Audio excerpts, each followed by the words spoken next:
I'll just start again. So the London County Council bomb damage maps is what we were produced during the Second World War, kind of as a live record of the damage that London was suffering from enemy bombing. These maps were designed both to record the damage for kind of insurance and compensation purposes, but also to kind of rebuild rebuild and repair during the war, and kind of rebuild on a grander scale, kind of optimistically looking forward to the end of the war. They comprise 110 hand-coloured maps, and on individual separate sheets. The base map was a 1916 Ordnance Survey that had been updated to 1940, and it's the 1,500 scale. Each is about 75 by 106 centimeters, and so what we're seeing here is sort of a digital recreated individual sheets that have been stacked together. And I should credit Gert Jan Kokken, who an sort of digital artist and cartographer, who made this stitched together version in 2014 as part of an art exhibition that he was involved in. So that's by way of a slight introduction of the maps, and the key feature of these maps is this color coding that you can see. When we look at the maps, we see this instant range of colors, and the colors themselves denote the damage sustained during the Second World War, ranging right through from coloured areas meaning no damage, but in terms of the key, yellow and orange relating to light damage. You also see green areas, so these are clearance areas, so as part of the rebuilding following the war, areas that hadn't been damaged might have been cleared to sort of allow for future developments. And also the flying bombs, the V1 and the V2 pilotless aircraft that attacked towards the end of the war are also recorded with these small and large circles that you can see. And if I go back to the map overall, by looking at them with those colours in your mind, the power of these maps is instantly obvious just by looking at the screen without knowing dates, without knowing detail, just by looking at the colours. This gives you a very powerful visual representation of both the extent of London, where London was damaged, but also the concentrations. So always sort of leaps out to my mind is the black boxes and the Docklands to the east, and then the huge purple concentration around the city of London as well. Obviously the damage is widespread, but those two things kind of instantly catch the eye. And I'm sure those of you who are familiar, and I'm sort of going to assume a certain level of familiarity with the history of the Second World War, but I will explain points as we go along. Those of you who are familiar with the general pattern of bombing will know that reflects very much we'll know that from their other sources, that the city of London was heavily bombed, the docks was heavily bombed, a deliberate attack on infrastructure, on wealth, on commerce, and of the workers of the East End as well. And these maps sit as part of a wide collection of metropolitan. We're very fortunate the collection of the London Council and the Great London Council, alongside many other municipal bodies, and the records of the London Council are very rich and very deep when it comes to recording the home front of the Second World War, and we'll see some of their other sources as we go along. And as part of their sort of role in keeping the capital running during this highly critical and dangerous, huge amount of paperwork produced, and one of the roles is to report and record war damage. And so the raw material, if you like, of the bomb damage maps that we've seen are literally thousands and thousands of reports like this, an instant report and record of war damage. And this is to really record the property that's been destroyed, and poignantly, of course, to record the casualties as well. So hopefully it's sort of a good enough resolution on your screen that you can actually spend a bit of time kind of absorbing what you're seeing here. So we can see the address, we can see the type of property here, a mixed type: shops, living quarters, hostels, and an ARP, that's air raid precautions depot, so part of the home defence. We can see the style of building, how it was built. We can see when the incident happened, and we can see the kind of the gradation of damage there as well. And tell me if you can't hear me, because I need to just move away slightly from the microphone so I can read at proper resolution on my screen. But we can also see the casualties, the fatalities, the number of bodies here, male, female, adults, male and female children, with the totals there. And there is something really quite poignant about the amount of these, and the way that a certain degree of compassion to be sort of set aside and a bureaucracy in order, and just keeping things running. People didn't have time to mourn in many senses. And alongside the human loss, we can see a record of the property damaged as well. This was important, people, because as the war went on, there was compensations that were in place. People to claim back property that they lost, and it's important to the social context of the World War. Although it's not that long ago, obviously living memory for a generation now. In terms of material prosperity, it's night and day for many people living in London. So this is a list of people's possessions, and people only have so many clothes, only so much furniture. Was a very big deal, and obviously in times of water shortage, it was much harder to replace than it would in I wouldn't say right now, but in more normal times.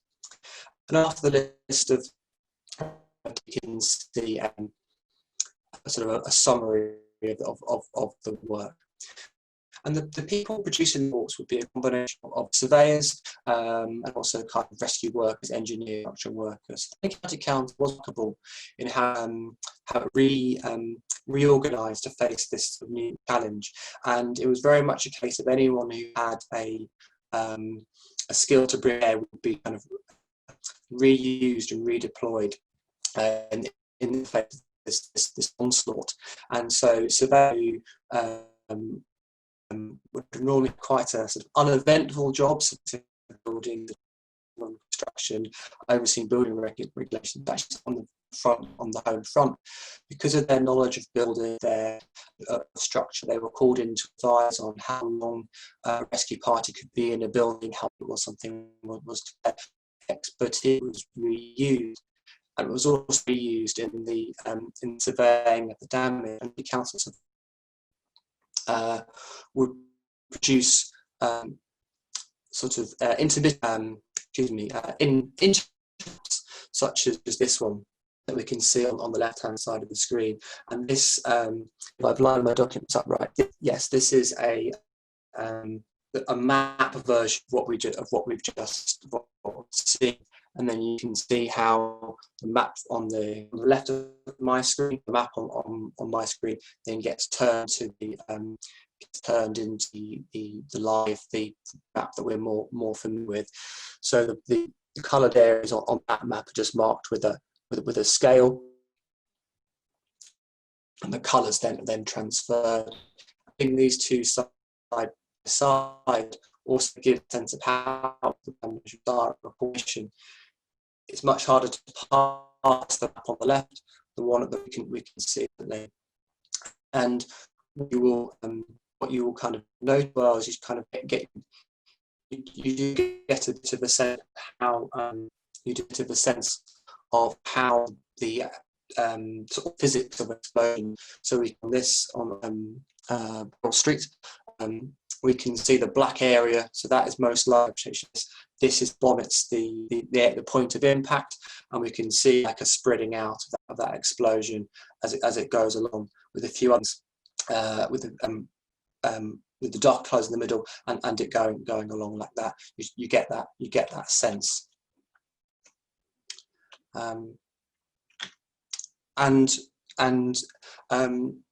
We have some, though not that many. We have some hand accounts of what it was like for the surveyors recording this damage. This account is not from this particular raid, one of the surveyor records. He records recording the damage. He records his essays recording the damage. For the block started on, 8 floors high with 2 flats on each floor, has had its whole face ripped off. I found it possible to stand on part roof, so clutching a broken chimney, survey the damage there. My notebook became very empty, what with the dust and soot, wet cloth and perspiration on my hands. It was difficult to read what I wrote. The notes served their purpose, however, when in the book I described them into. So we get that sense of, you know, very difficult, brave and challenging work being taking place under very difficult conditions. You might imagine working from home. I don't have access to all the resources I have, but I remember from previously, I can't do it verbatim, but he also goes on to talk about part of that. He meets a young woman whose relatives she was looking for a relative who she thought was staying in the building that had just been damaged, and very fearfully asks, you know, it's my relative, is there any chance I survived? And sort of the horrible news that there's no chance anyone could have survived, and she just so stoically accepts it and walks on.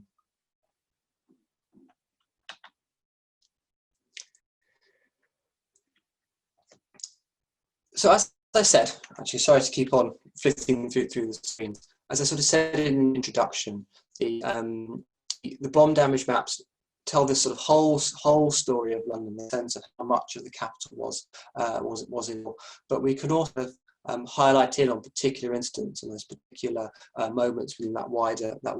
And that's what I'd like to do for the rest of the presentation. I'm going to focus in on a few key incidents and illustrate them with the bomb damage maps.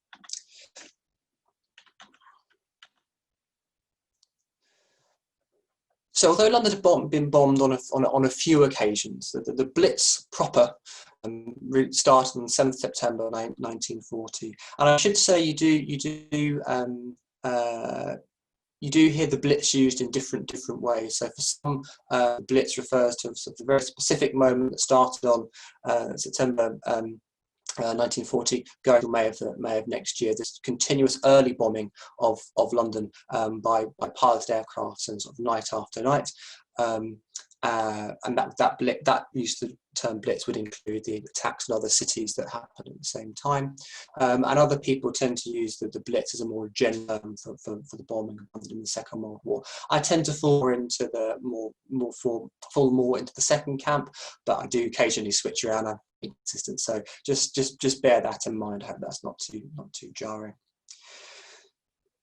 So perhaps goes without saying that the Second World War starts in entry into the Second World War is September 19, and London and the British government was terrified that would signal almost instant bombing and almost instant attack on the capital, with huge loss of life, huge widespread panic. But that, of course, didn't happen. After a period known as the phony war, the conflict becomes more and more active, and the Blitz itself starts in September the year after, the 7th September 1940. And for the people of the Docklands, that's known as Black Saturday, and you can see why if you look on the screen here. So this was the first concentrated attack to destroy the. So in the region, 350 German bombers, escorted by just over 600 fighters, attacked the capital in the late. We hear accounts of a 20-mile wide block of aircraft filling 800 square miles of sky, and continuous bombing throughout that period. And there's a pattern, there's a way, a method to destroying the city, and it involves starting with incendiary bombs to start fires, to provide signals to subsiders, and then kind of returning high explosive bombs later on. And the incendiary bombs did huge terrible damage to the Docklands. If you look at the map here, you can see we can see all these black black boxes. These are individual sort of docks, individual warehouses that have been destroyed. Fires were terrible because this included things like timber, oil, paint, all these sorts of things, but also spices and goods from all around parts. Remember, the Port of London is at the heart of the British Empire at this time, and the firefighters attempting to combat the blaze tell of particularly acrid smoke coming from the pepper fire from the docks.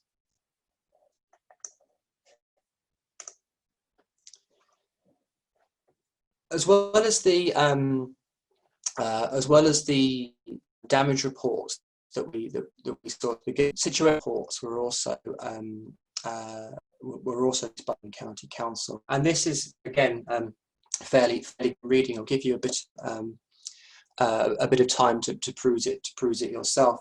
But again, we see in sort of fairly cold, distant prose an account of what happened, and in particular, if you read about 5 paragraphs down, it talks about fires caused in the commercial dock, a mix of HE, high explosive and explosive bombs, disrupted the area of Victoria and London Bridge, damaging the signalling system.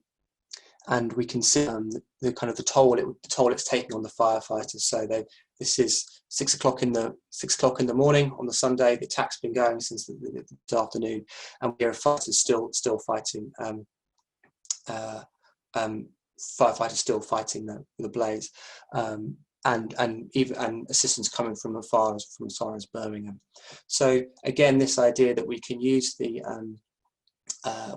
bomb damage maps by themselves, but if we set them alongside other sources as well, the two are very much mutually reinforcing. Perhaps the most famous of all the single fire raids on London during this time period, though, was known as the Great Fire of London. This happened just after 1940. And this was a deliberate attempt to set to the fire to the old city of London, and as I sometimes known as the Second Great Fire of London. And on the screen here, which caused that night, the purple, remember, represents damage beyond repair. So we see an area gutted by fire. The area around St Paul's was famous for its printing and publishing trade. So there were stacks of books and stacks of paper in the warehouses around St Paul's.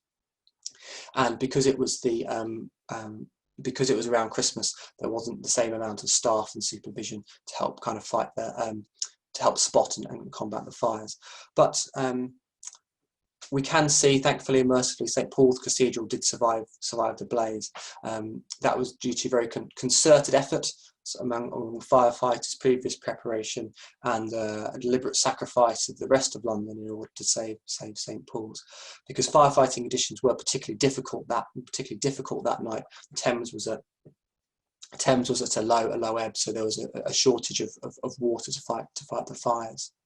And we have there's actually some surviving film footage of this raid, which will be coming up on your screen. Excuse me. There's some surviving film footage of the Second Great Fire of London that I think it would be nice to. That's probably not quite the right word. That would be informative to have a look at now.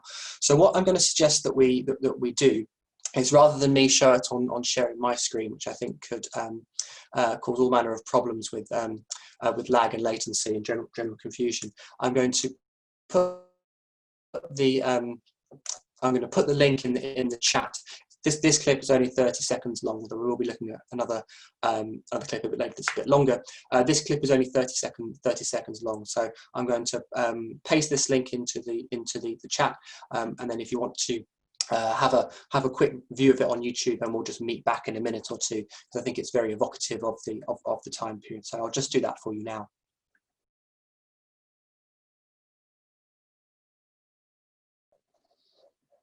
Okay, so hopefully everyone is either back or just coming back now. so that film that we saw was the fire scenes were contemporary, but it was part of a later film that was discussing the rebuilding of the city following the damage during the Second World War.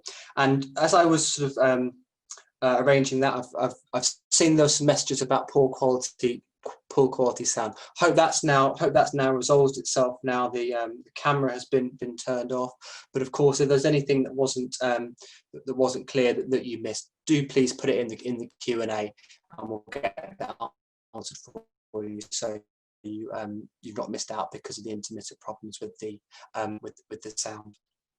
So about how we can use the bomb damage map alongside other sources to kind of enrich our understanding of London during the Second World War. And another very important collection held at London Metropolitan Archives is the Cross and Tibbs collection.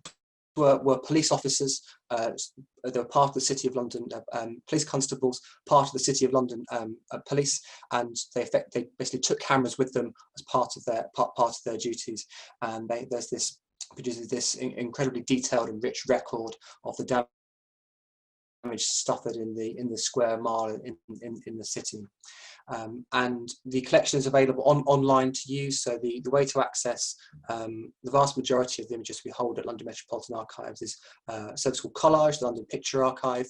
So if you just Google or search for London Metropolitan Archive Collage, you will be able to find them. And you'll notice on the screen there's various options, one of which is collections. So you can use the collections to find the Cross and Tibbs collection, or if you search for bomb damage, it will come up as well. And here we're still surveying the damage following the raids on the city, and we can see the bomb damage map, and we can see one of the Cross and Tibbs collections. So this photograph is actually taken from the Golden Gallery of St Paul's Cathedral, and it's looking northwest. And we can see the extent of the bomb damage, and this image I think gives you a good sense of what that means, what it means when the map is coloured in purple and coloured in these dark colours. You might also notice these circular objects towards the bottom of the picture. These are temporary reservoirs, temporary Bowsers, to help with the water supply, to help firefighting during the city. This photograph is taken in the summer of 1942, and the buildings have since been demolished. So these would have been damaged. The purple buildings would have been damaged beyond repair. They've been deemed unsafe, and they've been knocked down following those raids. This is another view from the Golden Gallery of St Paul's. This time we're looking east. Gives you another sense of what it means after a map has been coloured in purple. And I've orientated the map. Normally I find maps not orientated north a horrible combination of bewildering and frustrating, but for this purpose I thought it would be nice to be able to compare the map alongside the image. So we've reorientated the image for you there, so you can see the vast devastation, but also that sense of business as usual with the double-decker buses still going up and down Cannon Street.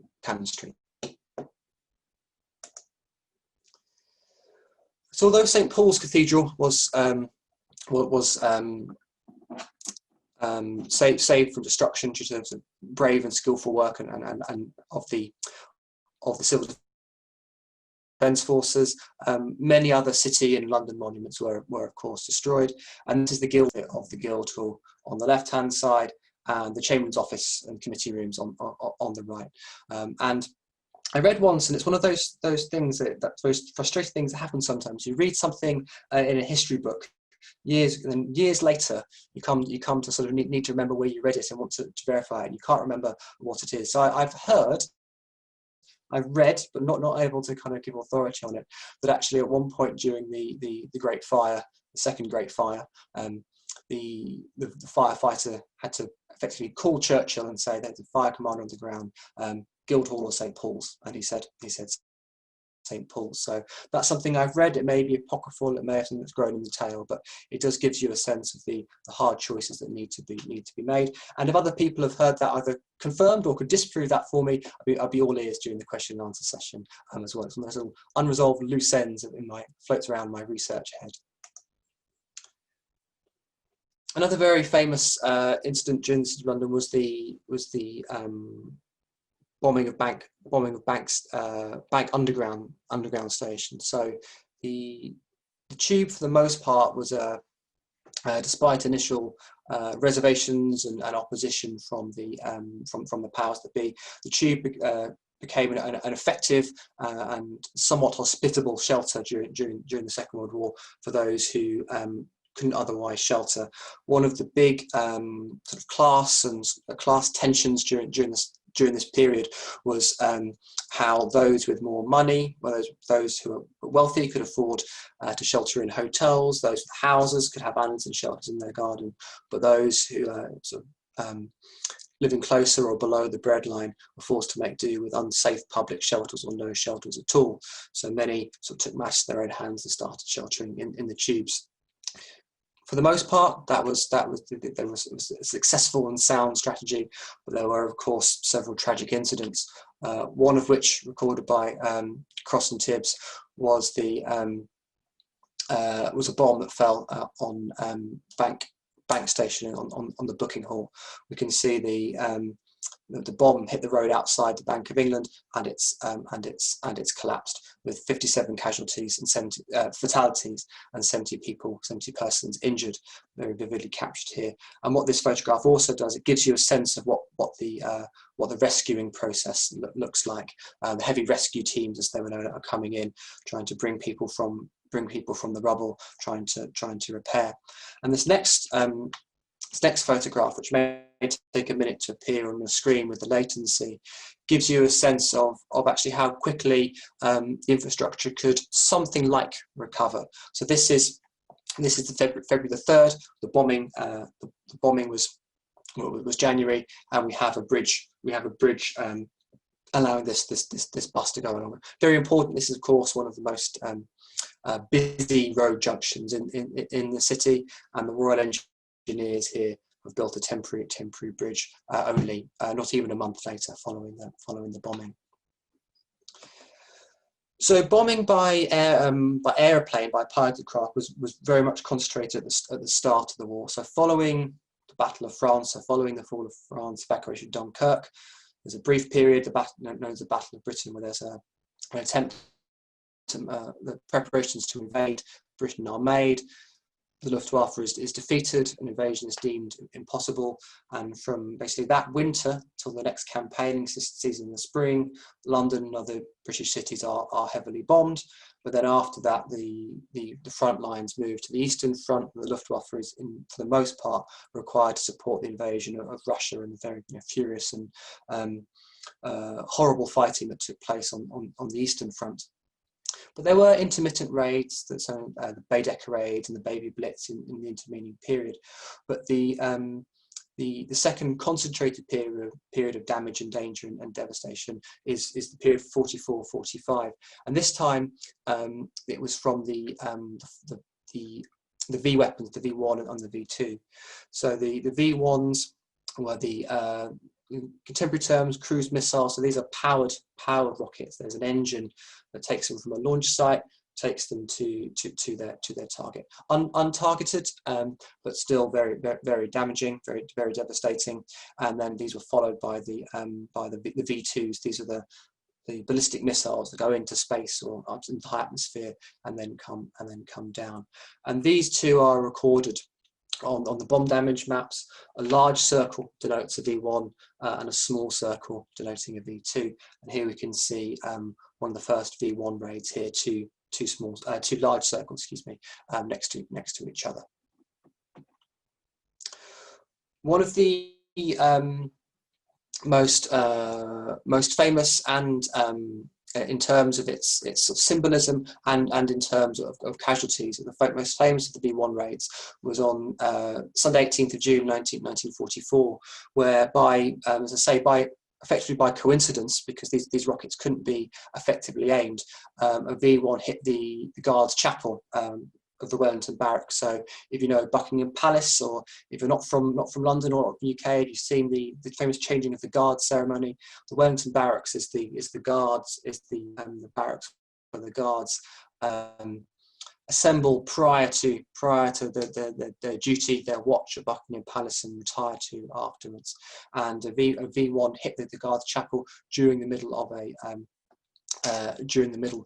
a service with a very high casualty rate. 121 soldiers and civilians were killed, another 140 injured as well. And we're going to do the same thing we did before. We're going to break to see a film there. The aftermath was captured by British Pathé, but also this slightly longer clip, this around 4-minute clip, gives us an interesting wider look at London at this time period as well. So Liam, could I be cheeky and just get you to do the honours once again, because I think it may be a bit more efficient if you do it rather than Sure, no problem. Hang on. And so we'll come back in about 5 minutes. So it's about a 4-minute film, so we'll have about 5 minutes with this one.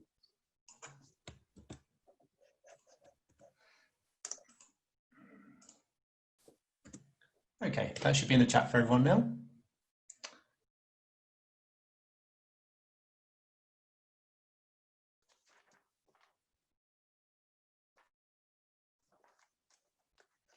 So I think that film is a particularly vivid account of not only that bombing raid, that raid, but also of the time more generally. And with all sorts of propaganda films, it is sort of sometimes worth reading it slightly against the grain. So lots of the things that are being alluded to have a bit of a history to them, a bit of a response. So, for example, the deep shelters that we see, they were basically prepared too late for the earlier Blitz, and say there was a real issue around shelter provision. So it's a bit of a trying to sort of set the slightly distort what people was thinking about the shelters. And interestingly as well, that there's almost slightly throwaway line about the end, about the target. East of England falls out the funds. London is Churchill. There'd basically been a reluctance on the part of the British government admit in any news reports where the missiles were falling, because that would have thought to give better targeting information to the German Air Force. So the V1 campaign was relatively short-lived. It started on June the 13th, and really by the end of August, early September, it had been defeated. This was with a combination of better air raid precautions. So air raid defence was reorganised. So effectively there was a zone of anti-aircraft artillery and the like, with increasingly sophisticated targeting on the approach to London, on the south, and any bombs, any escape that were then intercepted by Spitfires and Typhoons. But despite the relatively short length of the campaign, 2,350 bombs fell on London and killed around 5,000 people and injured 15,000 others. And this challenge, people found this particularly difficult, seeing as it was the end of the war. They'd almost been promised a near end to the war with D-Day, the rage being June of that year. So there was a sense of war was coming to end, yet something new was happening. And so when a new type of weapon, the V2 weapon, started falling from September 1944, it was an even bigger challenge. So as terrifying as the V1s were, the one saving grace is that you could hear them coming. So they were powered by an engine. You could hear them coming. The famous name doodle bugs is because they sounded like an insect. When the engine cut out, you knew it was about to fall, and you had much time. 12 seconds, I believe, was the figure given to take cover, but you had some casualty. The next weapons that we used, the V2s, were, as I say, ballistic missiles, the sorts of things that today are used to send into space. And these were totally silent because they into the atmosphere without any power. So people would just find these explosions, huge explosions going off without warning. And it was deeply terrifying for people. The first of these fell on the 8th of September in Staveley Road in Chiswick, and perhaps lulled people into false insecurity, because only 6 people, I say only, compared with the horrors that were to come, a relatively few number of people were killed. And this is likely to do partly because it's a residential area, and partly because it seems that the missile sort of burrowed into the roadway and sort of buried itself somewhat underground before exploding, which diffused the force of the explosion. But that was not as the worst incidents of the some of the worst incidents of the war followed the V2 bombings. So one gruesome incident took place on the 25th of November 1944 on the New Cross Road in Bedford. Over 160 people were killed when a V2 rocket hit the Woolworths store on a busy shopping Saturday. There's a sort of a frequently told story that the Woolworths had just got new saucepans in, so people were particularly keen to get to the shops that day when the rocket hit. And Deptford as an area, and sort of South London in particular, did suffer more heavily than other. This is partly to do with the trajectory of the sort of the aiming systems, and partly due to an attempt at subterfuge on the part of the British. Their spies tell Germans that the rockets were falling north, and therefore the idea was that they would they south, do so miss the centre of London, more densely populated symbolic area. But the consequence of this was that they hit some and perhaps some of the analysis suggests that it didn't even make much difference, that it wasn't that accurate, but there does seem a pattern towards South London. The last example I want to show us, because it does get a bit grim, a bit heavy, was the penultimate rocket strike of the V2 campaign, and this fell on Hughes Mansions in the East End. You can see on the screen here two circles, a large and a small. The small is the V2. The large was right earlier. Hughes Mansions is the area covered on the hand side, those two purple buildings there. This was the 25th of March 1945. The East End then was known for its Jewish population. And this rocket was the day before the Jewish Passover festival. These mansions were desirable flats that had recently been built only in the 1920s. And sort of compare the records. This is the aerial, the RAF aerial, another layer on the Lay of London website, which I'm, to be honest, only just starting to get to grips with. This gives you another look at what that sort of purple would look like. My understanding is this is a few years after the war, still 1940s, but a few years after the war. So the excess has been sort of cleared up, but we can see clear areas where the buildings have been demolished, nothing's been yet rebuilt. You look to the right of the picture, you can see a railway line. If you follow left the railway line, you can see five rectangles in the block, and then to the left here, and just the left of that is the site mentioned.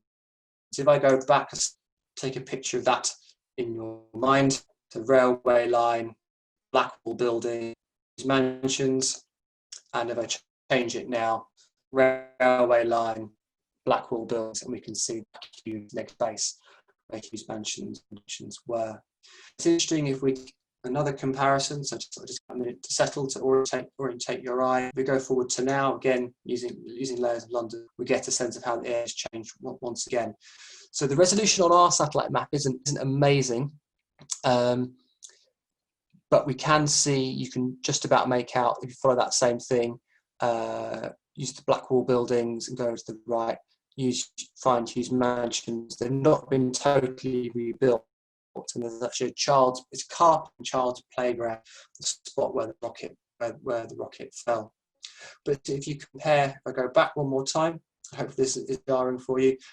This just perhaps gives you an idea where to look. It might be one to do in your own time on the layers web.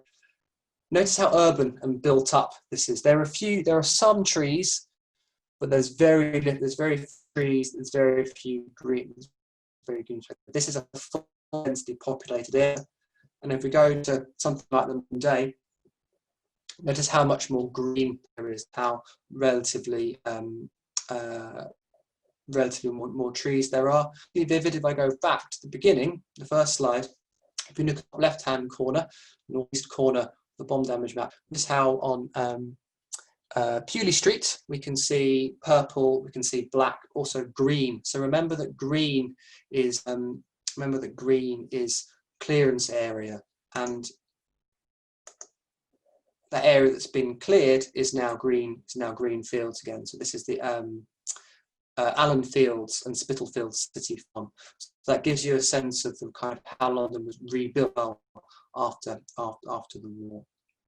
I want to show you one last resource, but I won't go through the details.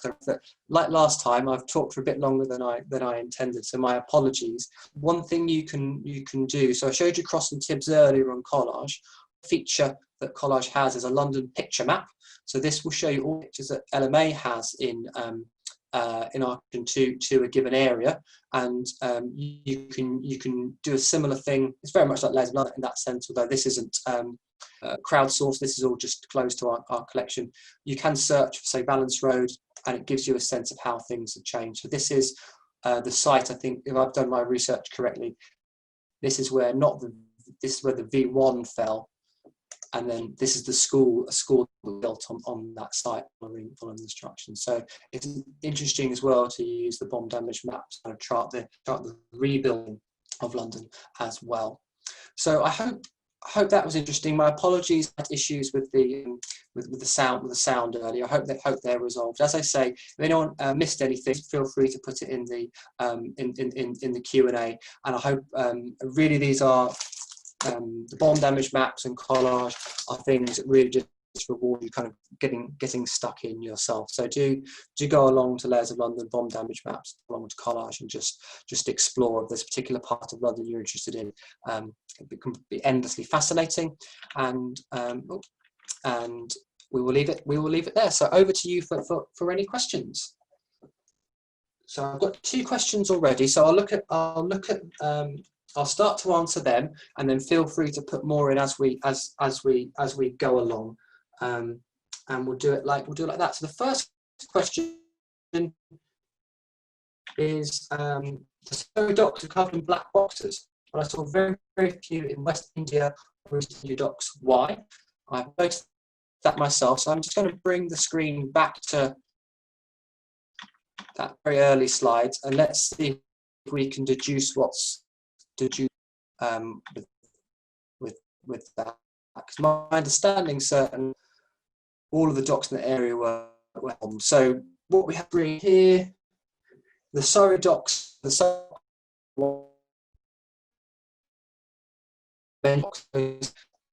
understanding is the black timber, it might be when we're not doing this IRA motor bet, there's more bandwidth available because it's probably worth zooming in.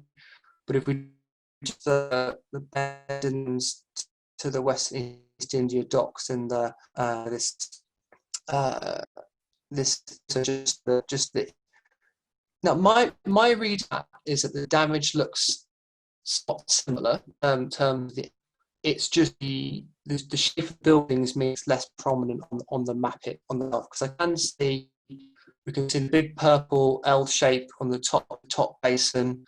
We can see huge damage to the north there, and we can see be quite a lot of damage along Millwall as well. So, and a fair few well. So what I would say is I think that's an art of the scale looking at the size of those warehouses out. So rather than indicating a distinction in the damage sold, that's my point. Has in my mind. I would like to get further. Thank you very much for that.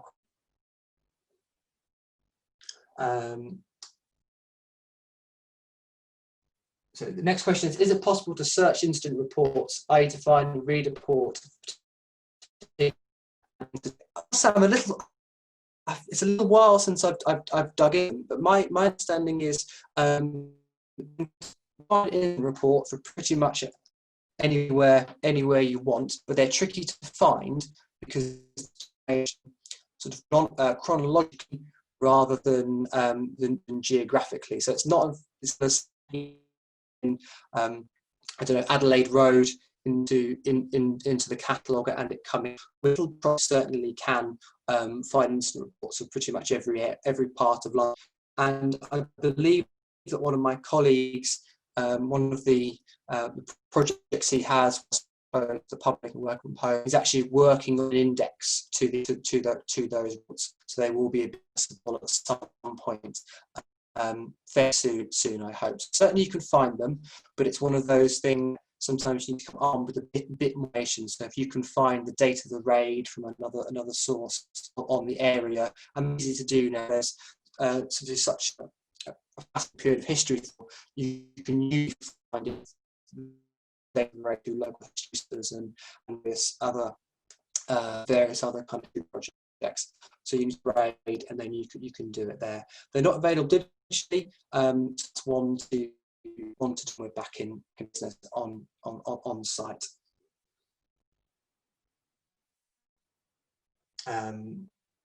So there's a question about the inconsistencies between the size of the circles across maps using V1 and V2s. I don't know much why the circles are inconsistent, but it basically comes down to the fact that our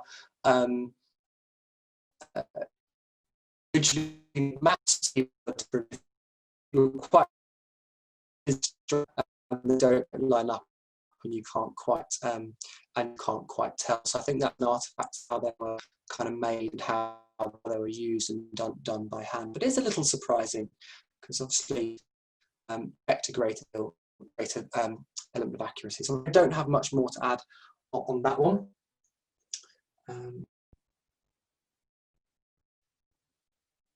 So there's a question about the bomb damage maps for kind of compensation for financial purposes, and is that why Crossan sort of concentrated on photographing the city? Not that I'm aware. So the reason that some Tibbs photographed the city rather than anywhere else is because they were city policemen. So the City of London has its own police force.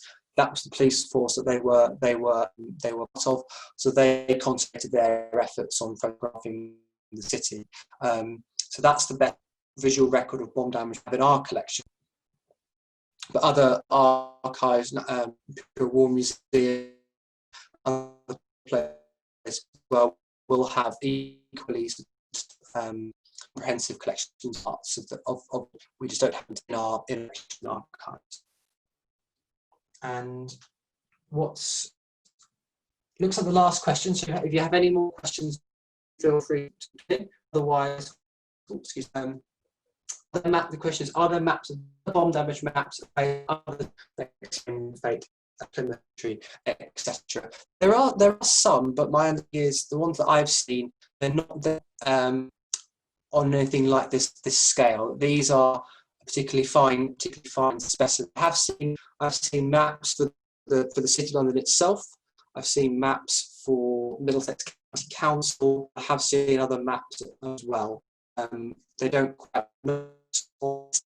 and not quite this level of detail and precision.